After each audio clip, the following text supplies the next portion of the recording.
get high, man? That stimulates your mind. Get up, Chucky! What have we got here? A fucking comedian.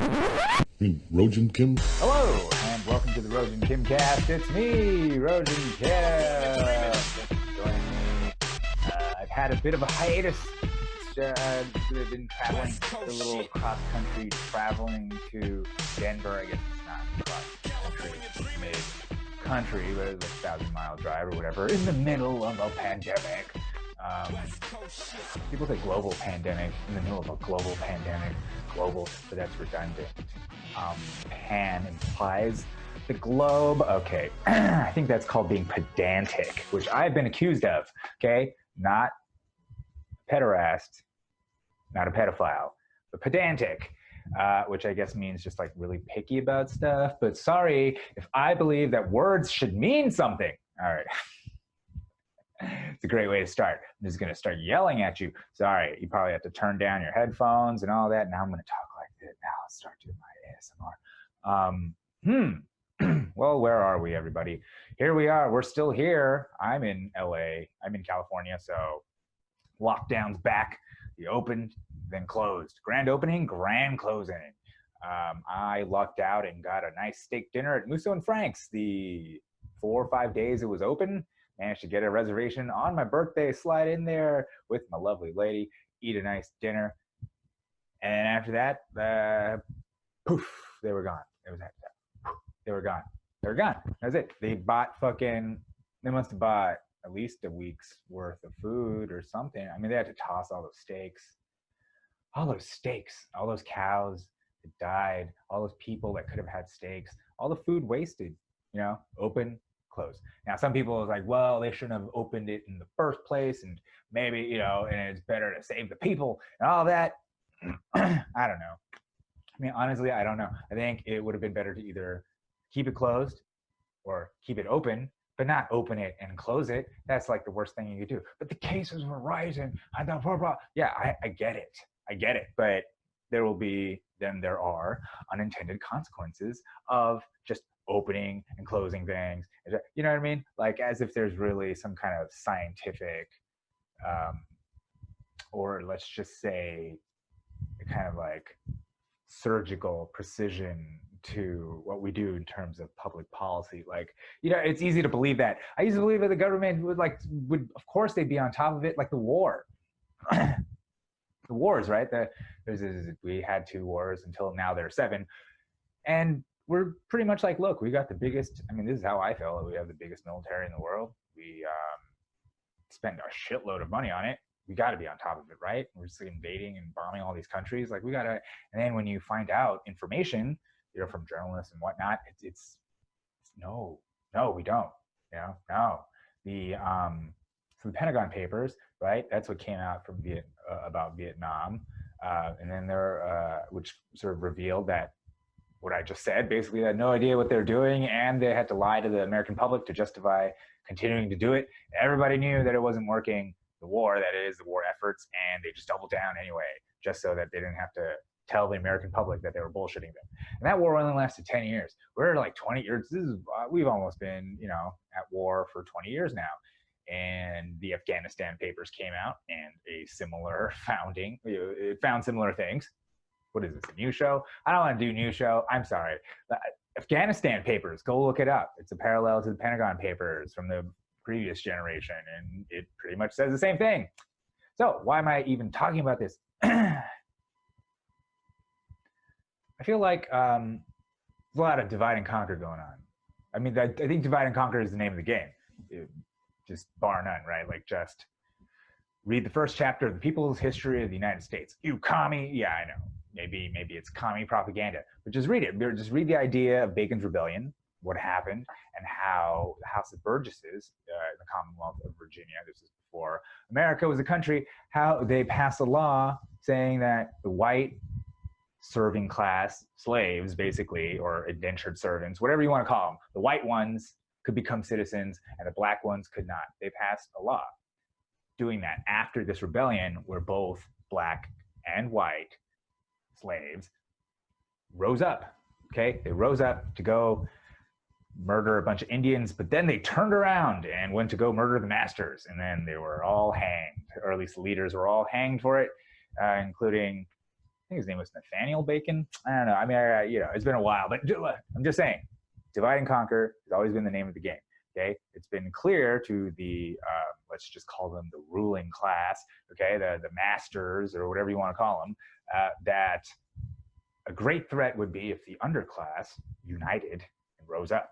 So what better way to split the underclass than use race, right? Pit black against white, they'll fight against each other. You tell the whites they're better than the black ones, and then there you go. They're so busy fighting each other that they'll never form class solidarity and rise up. And look what's going on. Even now, 2020, greatest transfer of wealth in history has gone again to the wealthy, right? Under Trump, under Obama, under every single fucking president in our lifetime, in my lifetime, wealth has just been transferred upward, right? Meanwhile, the middle class is just being decimated. Where are we right now? Are we talking about any of that? No. Are we talking about class unity? No. Are we talking about ending the drug war, ending the war on terror, any of that stuff? No. We're talking about defunding the police, all cops are bad, and we're talking about just really dumb things that have nothing to do with the bigger picture of war. Because I feel like war is really what this machinery is all about. And as long as we can keep people distracted and not become anti-war, there you go. And what better way to do that than use the age-old thing of race? Race has always been this is a great tool. Like let's just imagine, for instance, you were a master, right? I mean, let's not make it all weird and racial. Just, you could be in an alien planet and you're one of the master class, okay? Let's just say wouldn't race be an awesome tool? Like, if you're like, dude, they're fucking uniting. The underclass is uniting. They've taken a garrison. They're coming closer. They're burning shit down. They're coming. They're demanding blood. They're demanding everything. They're going to take everything. And you're like, okay, let's just tell the green ones that they can become priests and the purple ones can't. And then you do that. They're the priests. They're like the holy class, right? And you do that. There you go. Boom. Right? I mean, it's like fucking Dungeons and Dragons, right? Like race in this country, in America, is essentially a form of Dungeons and Dragons, role-playing game that was created by the ruling class to force the underclass into this simulated scenario where they have to duke it out for these points or whatever, and none of it's really real. None of it's real. It's all bullshit. It's all bullshit, okay? That's what... I mean, I feel like that's what Martin Luther King was coming around to before, before the old, Malcolm X, just think of when these two men, great men, right? Great guys, I'm sure. Why are they not around, right? Just think about when their message turned. Their message turned from one of race to one of economics, right? One of division to one of unity. I mean, MLK was, I guess, always about integration and all of that, but see, it would be integration would be like a hot button issue because not everybody would be down with that. But once you start moving that over to from race to economics, what you start doing is you don't start telling poor white people, hey, we're all going to move into your neighborhoods or anything like that. You're going to be like, look, they're freaking sending both of our sons and daughters to war. They're sending them to war, and we should probably do something about that, because what is this war for? Not for us.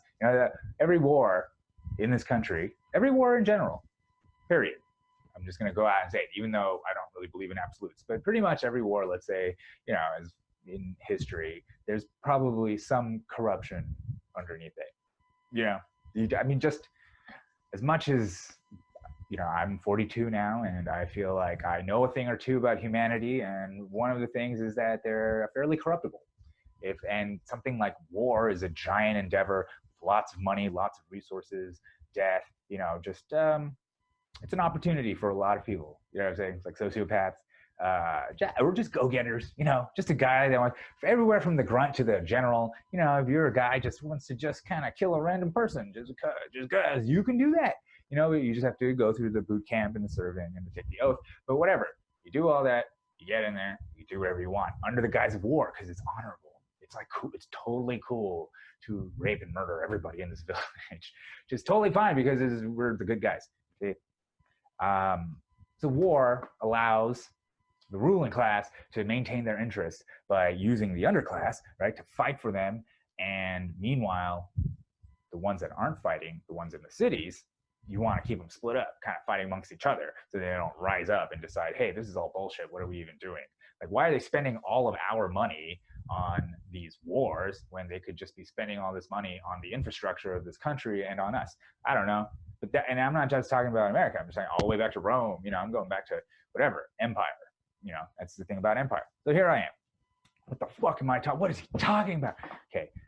Divide and conquer is the name of the game, man. Divide and conquer. So that's why I think, personally for me, any news story I see that is fear-mongering, any news story that I see that just puts out race, like a black guy and a white guy and a car, you know, man, woman, like these binaries pitting people against each other. It's all for the fear, right? It's all for the fear. It's all for the divide and conquer. Fear divides, and that's how they conquer, right?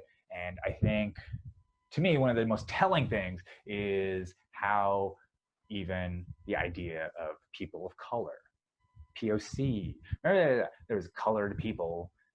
You can't say that. I mean, that's an old term. The new term is POC, people of color.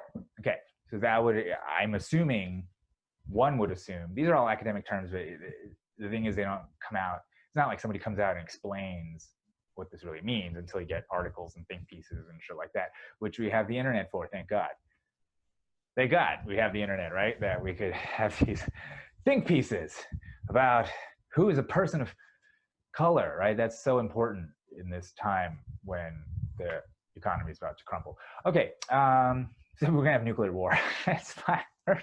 The ocean's gonna rise and meet us, nuke's gonna fall, and we don't even, but who is actually a person of color and who's white and who's not? I mean, it's ridiculous. Like I said, Dungeons and Dragons, it's all role playing, right? It's at least, you probably think I'm a crazy person, but listen, people of color, POC, I'm assuming that means non-whites. Let's say that, right? You got your white people. I don't even know what is a white person, right? But we got your white people, and then you got your non-white people. It's like a binary created, right? Like you got your whites, your non-whites. I mean, white, of course, doesn't exist. Like, what is white? What is white? 40 years ago, in the 60s, Italians and Jews were just becoming white because of the war. I think World War II let them become white. You know what I mean? Like prior to World War II, we're talking early 20th century, late 19th, you know, Irish need not apply, Wops and Dagos, you know what I'm saying? Like they were essentially like Mexicans. They weren't white. They weren't considered white at all, right? It wasn't until millions of them died and shed blood for the economics of this country that we were like, all right, you guys can be, you guys can be kind of white. You guys can be kind of, come on. And luckily they looked white, you know what I mean? White. They had the phenotypes of European people. So after hundreds of years of this race theory of them not being white, they're like, all right, you can be white. And that just happened last century.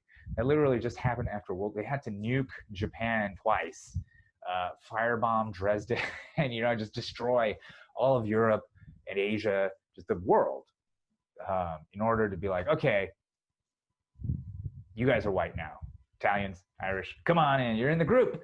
Even elected an Irish president, JFK, who was like, this whole thing is corrupt, and then you got back into the left, you got boom, back into the left, right? Like that was JFK, who tried to change things, and he did. So you got your Eisenhower, right after the war. You got your Eisenhower, right? He becomes president. At the end of the war, he's like, oh, military-industrial complex. I'm sorry. He's like, military-industrial complex. Sorry. I mean, that was what he said. Then comes Kennedy, and he's like, I have to, right? Like he was like, he had to change it. And then boom, Lyndon Johnson, deep into Vietnam. Even though Kennedy did go into Vietnam. Okay, let's give credit where credit is due. Kennedy did get us in there, but Johnson kept us in there. You know what I mean? Johnson, I guess the running story is that Kennedy got us in and realized he was duped. He's hornswoggled by the military industrial complex, the intelligence community, all the people we trust now, that they lied to him to get us into Vietnam and realized that this was going to be a quagmire. And then, so, that might be, I don't know. Nobody cares, right? We've moved on. That's ancient history. It's ancient history. That might as well be caveman times. What are we smashing rocks together to make fire? The Kennedy assassination. That's just whatever. Who cares? Anyways, here we are. Fast forward, 2020. Donald Trump is president. Donald Trump. There's only a long line of presidents who are essentially actors. Ronald Reagan, caretakers. Guys who are essentially using a lot of pretty words to get elected, and then kind of, I don't know, making it worse. I don't think any president has made it better. I'm not sure if any of them have. And by better, I just mean like the war machine, the war on drugs. I mean, there was some under Obama, I guess, there's a lot of weed legalization, so that's kind of better, but it's not, it's just like, I don't know, that's like if you have an abusive parent who stops hitting you, but still talks about the times they hit you. You know what I mean? I stopped hitting you. Remember last week when I fucking wailed on your fucking face? Remember that? I'm not going to do it again. I don't know. So divide and conquer, right? Divide and conquer. Distract the people. Distract them away from the war machine. The war machine we were warned about by Eisenhower. The war machine Kennedy tried to stop and then got killed. And then since then, every president has just been on board. You got to be on board with it. Got to be on board with it, right? You can't fucking just probably not a good idea. And now look, both parties on board. Who's against the war? I mean, me? I'm me. No, that's not true. There's a lot of great. Listen to him, Scott Horton, antiwar.com. Just go. Even Aaron Mate, progressives, libertarians, fucking. But there are a lot of voices on both sides, whatever these sides are. Okay, talking about how the war is the biggest problem we have. Wars, including this whole race thing. You see, I haven't even gotten to fucking what I want to talk about, but I've been so amped, and it's been a while. So I guess I'm kind of just rambling. Am I rambling? I don't know. Who knows? I don't have a staff. I wish if I had a Jamie, I'd be like, Jamie, would pull up the thing. But I don't have a thing. I got Badger. Badger is my dog. He's just laying there, so he can't do anything. He's not Badger. He's not even looking when I yell his name. Okay. I don't think it's really yelling. I'm not yelling at him. Calm down. Okay. So divide and conquer. People of color. There's a division right there. Non-color, white people. But now they've divided people of color into BIPOCs and POCs. So that you got your people of color and you got your Black and Indigenous people of color. You see, so that's the separation, which I think that just means no Asians. I mean, BIPOC just seems like no Asians. And how do I even say it? Do I say BIPOC? BIPOC? BIPOCs are just not Asian, I guess. BIPOCs on your family. BIPOC Shakur, BIPOCalypse now, BIPOCalypto, by Menon. Okay, so I guess what we're going on here is we're separating out the Asians. They're not Black or Indigenous. Separate them out, because I guess what we're doing is we're making a totem pole. Who's up and down? Who is better? Who's up here? Who's down here? Indigenous or Black? Now the B's and the I's are actually fighting. Bees and the I's are fighting it out. Who's had it worse? The bees accuse the I's of owning bees back in the day. The I's accused the bees of helping all the W's kill the I's back in the day. What's going on? Who knows? Who's more oppressed? That's what I know. That's what the contest is. Welcome to the contest. Welcome to the game show, America. Welcome to America, the game show, where the contest is find out who is most oppressed. So you got your BIPOCs, BIPOCs, right? Yeah. What if the C stood for China? There you go. Right? Black and Indigenous people of China. I think that's, that's cool. But speaking of China, here's the thing. In California, back in the day, during the gold rush, let's say the turn of the century, turn of the 19th century, right? We're talking 18 something. Fuck, I should have looked this up. There is a court case called People versus Hall, right? It went all the way to the Supreme Court. And the reason this case is important and, it has anything to do with what I just was talking about the Black and Indigenous people of China, is because the People versus Hall was about a witness to a murder case, okay? And the witness was a Chinese man, a Chinaman working on the railroad. and the murderer was a white man. And he did it. The white man killed. There's a dead guy. The dead guy and the white man did it. Chinese guy saw it. Okay, what's the problem? It should be fine, right? Well, the thing is, under California constitutional law, it was stated that no black or Indian would be allowed to testify against a white man in court. Yeah, it's just, that, because you know how they are, and what are we gonna do? Give them rights next? You know what I'm saying? Like, they don't have rights. How could they even? How could they be my equal? Like and they're like, all right, you're right. So this thing went all the way to the Supreme Court. So it started at the local level, wherever they were, and they're like, okay, the guy's a Chinaman, but it says clearly in the Constitution, right, that a black or an Indian cannot testify against a white man. So that's what the conflict was, right? The defense was like, the prosecutor was like, Your Honor, this Chinaman is neither black nor Indian, therefore has the right to testify against a white man. And the defense was like, objection, Your Honor. The accuser, the witness is actually black and Indian, so he can't. And that's the debate. It had nothing to do like the murder. Nothing to do with that. It was just like the debate became: is this Chinese guy black or Indian or not? Like that's the upset. This is what I'm talking about. D&D, right? Totally ridiculous, right? Complete cosplay. All right, here we go. So this is what the Supreme Court ruled of California back in the day. People versus Hall. Should I look it up? Do I need to look it up? No, you look it up. People versus Hall.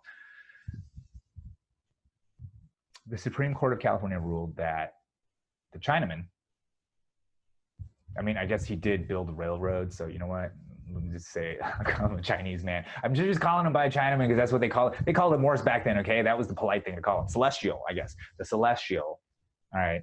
The Celestial witness was actually both black and Indian. Yep, black and indigenous. That the C, standing for Chinaman, Celestial, that the C was actually both a B and an I. This is, of course, according to 1890 standards or whatever, right? It's like late 1800 standards. They ruled that he was, they ruled black because when we say black, we're not talking like literally black. We don't mean like literally you're black. We just mean not white. That's what we mean under the law, not white, not just black. This is absurd, they said. And then by Indian, we just mean that, according to anthropology, the Asian, people came over the Bering Strait and populated North America. So they're kind of like, they're technically Asians are like Indians. You know what I mean? Like Indians came from Asia, so Asians are Indians. Anyway, case dismissed, bang. And then they just ruled that the Chinese guy can't testify. And that was it, People versus Hall. There you go. So here we go. See, we got something right there. So back then, when it was convenient, Asians or what you go Chinese people were black and indigenous. They were B's and I's. You know what I mean? They were put in the B's and I's. And they were POCs. But now, I guess we're at a point where now they have to separate out the C's from the B's and the I's, right? And to the I'm confused talking about this. Like, I have no idea. That's how ridiculous all of this stuff is. Even just, I saw this article about Aquafina, right? And it was about wait, let me see if I can find the fucking article. The article is like, it's so, okay.